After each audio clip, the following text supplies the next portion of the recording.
Sir please जब तक हम जिंदा हैं हमारी आवाज़ सुन लीजिए, क्योंकि बाद में सर कंडोलेंसेस देना और candle marches sir they are not totally worth, they are worthless for us. Sir please support us and please come for our. Right है, राइट टू एजुकेशन, प्लीज़ उसको रिमूव करके राइट टू अनएम्प्लॉयमेंट का addition कर दीजिए।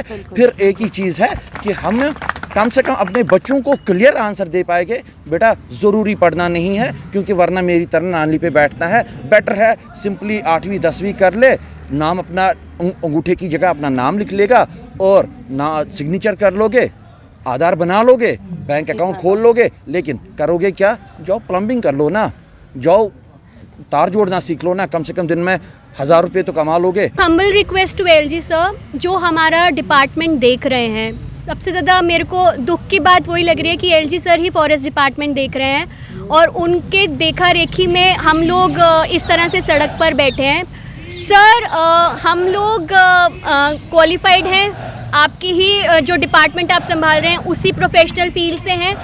Sir हम लोगों पे थोड़ा ध्यान दे दीजिए, क्योंकि जो आजकल चल रहा है ना, एडमिनिस्ट्रेशन और गवर्नमेंट को ज़िंदा लोग दिखते ही नहीं है। कल को किसी को कुछ हो जाए, आप अपना बड़ा सा काफिला लेके उनकी तंग गलियों में घुसें, उससे बेटर है सर अभी हम जिंदा हैं, पढ़े लिखे हैं, काम करना चाहते हैं, अपना एक राइट मांग रहे हैं आपसे, आप वो देख लें और प्लीज़ हमको दे दीजिए। बिकॉज़ हम यहाँ पे बैठना नहीं चाहते थे, हम सीरियसली बैठना नहीं चाहते थे सर, आप तक हमारी आवाज़ पहुँचे इसलिए हम आए हैं। सर प्लीज़ जब तक हम जिंदा हैं हमारी आवाज़ सुन लीजिए, क्योंकि बाद में सर कंडोलेंसेस देना और candle marches sir they are not totally worth, they are worthless for us. Sir please support us and please come for our rescue.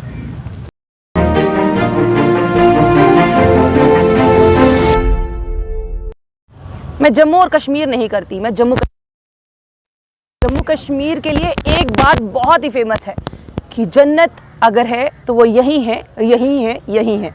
ये वादियाँ यहाँ पर जो है वो कहीं नहीं होंगी। और वादियों को संभालता कौन है? क्या कभी किसी ने सोचा?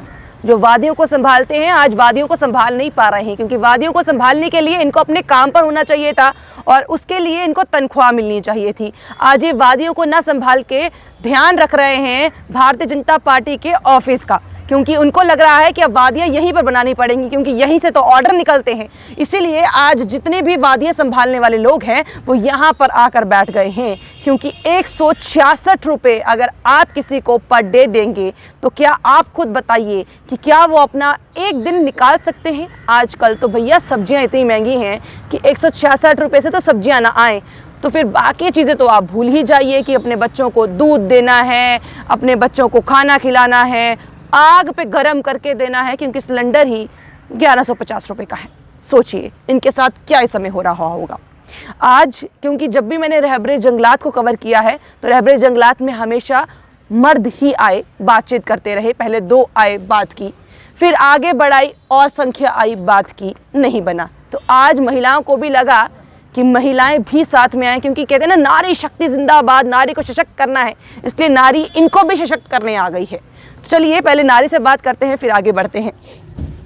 वादियों को संभालने की जिम्मेदारी आपने ले ली थी। जम्मू कश्मीर इतनी खूबसूरत सी जगह है, क्या आपको संभालने के लिए सरकारों ने मैम एक ज़िम्मेदारी और एक बहुत बड़ा प्रॉमिस हमें दिया गया था 2017 में, जब हमें अपॉइंटमेंट ऑर्डर्स प्रोवाइड किए गए थे और हम बहुत खुश थे। अब आप हिसाब लगाएं 5000 की सैलरी पे 166 पर डे पे हमने मतलब बहुत बड़ा, अब बोलें अपने आप को डीमोटिवेट भी किया, but still we joined the services because unemployed youth करे तो करे क्या, पढ़ लिख कर नौकरी तो करनी है। और अगर आपको अपनी पैशनेट फील्ड में जॉब मिल रहा है उससे अच्छा कुछ नहीं होता, विद द प्रॉमिस कि 5 साल बाद आप परमानेंट हो जाएंगे। मैम हमने ज्वाइन तो कर लिया एंड उसके बाद आपको पता ही है मई में क्या हुआ, वो प्रोटेस्ट किया, एलजी सर से बात हुई, वो सारा procedure you are well aware.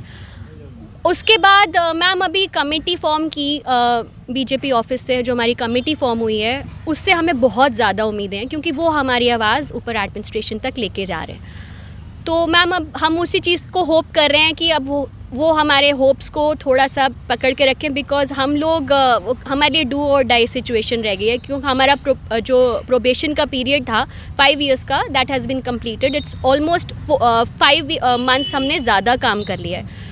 तो गवर्नमेंट की तरफ से ऑन पेपर्स हमारे को लेके कोई बातचीत नहीं है, हमें कुछ समझ में नहीं आ रहा वेयर टू गो। और सारे लोग सड़क पे हैं। मुझे लग रहा है सबकी आवाज़ सुनी जा रही है, आप लोग कवर कर रहे हैं, आपकी आवाज़ ऊपर तक जाएगी। तो अब हम लोग भी सड़क पे आ गए हैं, एटलीस्ट हमें कोई देखे और हमें सुने। मैं इनके हाथ में प्ले कार्ड्स देख रही थी, हाथ देखो सर्दी कितनी ज़्यादा है कि हाथ कांप रहे हैं। इनके हाथ पे लिखा हुआ है कि साडा हक इथे रख। मैं ये पढ़ रही थी तो अचानक मेरी नज़र पीछे गई। थे इस एडमिनिस्ट्रेशन को इस तरफ अच्छा सा ध्यान है कि 534 फुली टेक्नोक्रेट्स, जिसमें BSc forestry, MSc forestry, PhD forestry and DDRs, highly technocrats in specialised forestry field में, इसमें से 225 ऑलरेडी कुलीग्स हमारे रिज़ाइन कर चुके हैं और not by choice, by force, क्योंकि हर किसी की अपनी मजबूरी है, घर की जिम्मेवारियाँ है। अभी हम अब उस मझदार में आ गए हैं जहाँ या तो हमें डूबना है या अपनी नाव पार लगानी है। दो ही चीज़ें हमारे पास बच चुके हैं। अब इनके लिए था कि रहबर जंगलात इनने लगाया क्यों? इन्हें ज़रूरत थी रहबर जंगलात की, क्योंकि आफ्टर रिमूवल ऑफ आर्टिकल 370 रहबर जंगलात की सारी एडमिनिस्ट्रेशन को, गवर्नर साहब को वेरी मच क्लियर है कि हमारा रोल सबसे ज़्यादा इम्पॉर्टेंट डिपार्टमेंट में बना दिया गया, क्योंकि जो उसके बाद जितने भी डिसीजंस लिए गए, जो नेशनल प्रोग्राम्स जिन्हें बड़े फ़ख्र से कहते हैं नेशनल प्रोग्राम्स, उसमें मैं सबसे पहले ही FRA 2006 फॉरेस्ट राइट्स एक्ट जो अक्रॉस इंडिया था, और यहाँ वो आर्टिकल FRA 2000 ट्रेनर्स जो है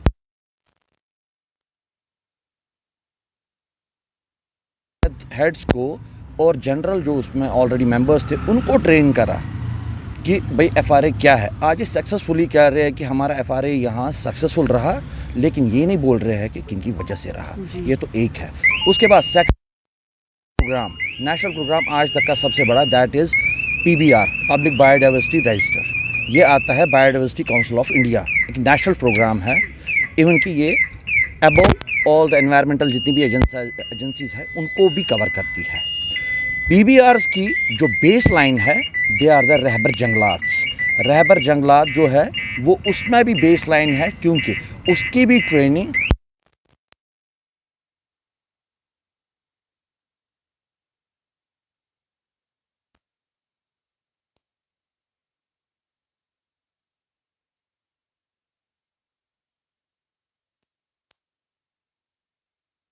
knowing person, professional knowing person बैठते हैं और एक वो work plan whether for a division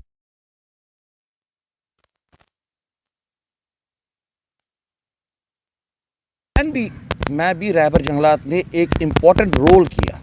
और ये आपकी बोलूँ ना, हमने 50 ऐसे काम किए हैं। These are the additional achievements of Rehbar Jangalat which I am very much proudly saying that I am a Rehbar, I am not ABC, I am not XYZ. My name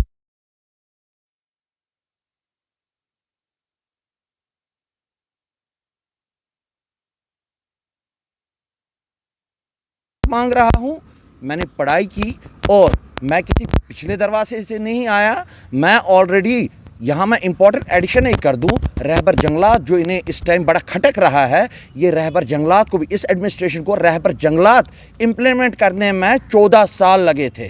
2005-2006 में जब गुलाम नबी आज़ाद साहब की कांग्रेस की सरकार थी, उस टाइम के डॉक्यूमेंट्स भी हमारे पास है जिस पे उन्होंने रहबर जंगलात का जिक्र करा था एज़ पर रहबर जरात, रहबर तालीम जो एग्जिस्टिंग ऑलरेडी पहले हो चुके हैं, कि इनको इमीडिएटली किया जाए because they are the highly technocrats और इनकी ज़रूरत डिपार्टमेंट को हुआ। मैं कब की बात कर रहा हूँ, तब से कितनी सरकारें आ चुकी हैं, हर किसी ने अपना आगे बढ़ाते रहे, चाहे हमें वो पीछे धकेलते गए लेकिन हमारे कंधों पे वो आगे बढ़ते गए, क्योंकि मुद्दा था नहीं जी इनका काम करना है, अपना काम हो गया, हमें पीछे धकेल दिया। अब प्रेजेंटली जो ऑलरेडी बीजेपी की जो यहाँ ऑलरेडी हेडक्वार्टर्स के बाहर, जैसे आपको पता है, और पिछले 8 दिनों से हम यहाँ नाली के किनारे पे बैठे हुए हैं। They have given us assurance twice thrice, अभी फिर से एश्योरेंस दी है। We hope for the best कि ये एटलीस्ट कोई तो ऐसे रिकॉग्नाइज कर लेना कि हाँ पढ़ाई का, एजुकेशन का वैल्यू है। अदरवाइज़ मेरी रिक्वेस्ट एक ही है, जैसे कि एक कॉन्स्टिट्यूशनल राइट है, राइट टू एजुकेशन, प्लीज़ उसको रिमूव करके राइट टू अनएम्प्लॉयमेंट का एडिशन कर दीजिए।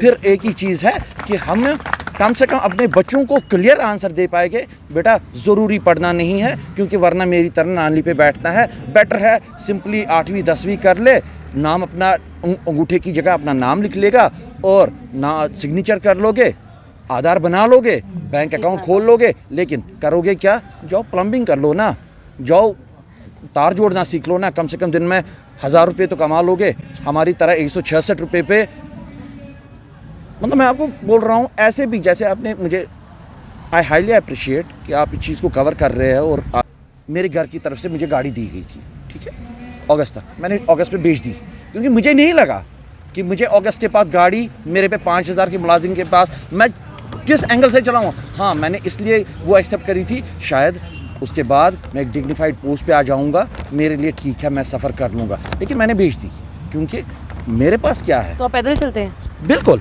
बिल्कुल बिल्कुल, मैं पैदल चलता हूँ। और मैं ऑलरेडी श्रीनगर से यहाँ आया, अपने कुलीग्स के साथ आया। मैं आफ्टर फ्यू डेज़ पहले इससे ज्वाइन नहीं हो पाया, लेकिन वही काम हम वहाँ भी कर रहे थे, डोर टू डोर जा रहे थे। बीजेपी जो श्रीनगर हेडक्वार्टर है वहाँ भी गए हैं, रेस्ट ऑफ द जितने भी पार्टीज़ वहाँ है। ब्यूरोक्रेसी में हम किसके पास नहीं गए, आप बता, मतलब हम अगर नाम शुरू करें सेक्रेटरीट में फ्रॉम लो, अब तो सेक्रेटरीट के सिक्योरिटी वाले हैं ना, वो भी जानते हैं, पियोन्स है वो भी जानते हैं, दरवाज़ा खोलने वाले हैं वो भी जानते हैं। तो घिस चुके होंगे। बिल्कुल, समझ लीजिए, आप देख लीजिए ना, अब इतने हमारे जूते घिस गए कि अब हम सोच रहे बेटर है कि जूता तो ला नहीं सकते, अब हम पैदल ही चल ले, नंगे पाँव ही चल ले। अब सब जान पहचान हो गई। मैं आपसे सिर्फ इतना पूछूंगी कि आप कहाँ से आए हैं? पुंछ से। पुंछ से हैं, और पुंछ से यहाँ पर आप बैठेंगी? हाँ जी, वो तो बैठना ही है। अब आगे का क्या प्रोग्राम जो आप रख रहे हैं, प्लान रख रहे हैं, क्योंकि आहिस्ता आहिस्ता सभी जो हैं वो सड़कों पर उतर रहे हैं। मैं आपसे ये पूछना चाहूँगी, जिस तरह से आपने कहा कि हम नाली पे तो ऑलरेडी हमें भाजपा ने बिठा दिया, इस एडमिनिस्ट्रेशन ने बिठा दिया, आगे क्या? यहीं पर बैठे रहेंगे? बात तो किसी भी तरह पहुंचानी है इनको, शायद ये थोड़ा सा लेट सुनते हैं, तो जब तक सुनेंगे तब तक तो ऐसा ही करना पड़ेगा। जब तक इनके कानों तक हमारी आवाज़ पहुंचेगी, हम तो हिलने वाले हैं नहीं, क्योंकि हम इनसे कोई डिमांड नहीं कर रहे हैं कि हमारी कोई चीज़ अब पूरी करो। हम कह रहे हैं हमारा जो हक है वो तो दे दो। एक असेंबली एक इंस्टीट्यूशन होती है डेमोक्रेसी का, आप डेमोक्रेसी में हमारे लिए एक ऑर्डर निकालते हो, एक ऑर्डर निकालते हो थ्रू प्रॉपर चैनल। वहाँ पे उस टाइम की जो कोलिशन गवर्नमेंट होती थी, जिसमें एक चीफ मिनिस्टर हमें खुद अपने हाथों से वो ऑर्डर्स देती है। अगर वो सही था तो हम गलत कहाँ पे? वो सही तो हम गलत कहाँ पे? और कहीं ना कहीं जिस तरह से मैंने शुरुआती तौर पे कहा था, पर एक चीज़ अब उसको थोड़ा सा घुमाते हैं कि राइट टू एजुकेशन की तो इन्होंने बात की, सर्व शिक्षा अभियान, बेटी बचाओ बेटी पढ़ाओ, इस तरह के जितने अभियान पढ़ाने वाले हैं ना, वो जम्मू कश्मीर में रोक दीजिए, लखनपुर से पार रखिए, बढ़िया है, लखनपुर से इधर मत आने दीजिए, क्योंकि यहाँ पर वो नहीं होता। और 370 टूटने से पहले यहाँ का संविधान अलग था, बाकी सब तो वैसे ही रहने दो, पर एक संविधान यहाँ पर ये ज़रूर ला दो, जिस तरह से इन्होंने कहा राइट टू एजुकेशन नहीं, उसमें राइट टू अनएम्प्लॉयमेंट, एम्प्लॉयमेंट नहीं अनएम्प्लॉयमेंट, क्योंकि यहाँ पर जितने भी आप देखो अनएम्प्लॉयमेंट ही अनएम्प्लॉयमेंट है। एम्प्लॉयमेंट कहाँ पर है? कौन दे रहा है? 2 करोड़ नौकरियों का वादा, 25,000 50,000 बड़े वादे हुए, पर एक वादा भी पूरा नहीं हुआ। हाँ, इनके लिए वादा जो पूरा हुआ उनको भी आपने सड़कों पर ही ला के रखा। तो यानी कि आप किसकी ओर जा रहे हैं, किसको पूछ रहे हैं? जिनको आपने पेपर दिए उनके आपके वहाँ पे स्कैम निकले, गलती तो आप ही की थी, पर भुगता कौन? जम्मू कश्मीर के युवा। पहले भी भुगत रहे थे, इस तरह से भी भुगत रहे थे और आगे भी भुगतते रहेंगे। तो क्या आपने जम्मू कश्मीर के युवाओं को ख़त्म करने का एक प्रण ठाना है या क्या किया है? आप ही बताइए। बाकी कहीं ना कहीं इनको भारतीय जनता पार्टी पर विश्वास है, क्योंकि उन्होंने एक कमेटी बनाई है। अब वो कमेटी को और वो कितनी देर यही कह के टालेंगे कि रिजल्ट आने वाला है, रिजल्ट आने वाला है, या जल्दी से जल्दी रिजल्ट लाएंगे, क्योंकि रिजल्ट लाएंगे तो ये अपने बच्चों के बीच में बैठेंगे, रिजल्ट नहीं लाएंगे तो ये कपाती हुई ठंड इनको कहाँ तक लेकर जाएगी, आप खुद अंदाज़ा लगाइए। बने रहिए दनकट रत्ती के साथ।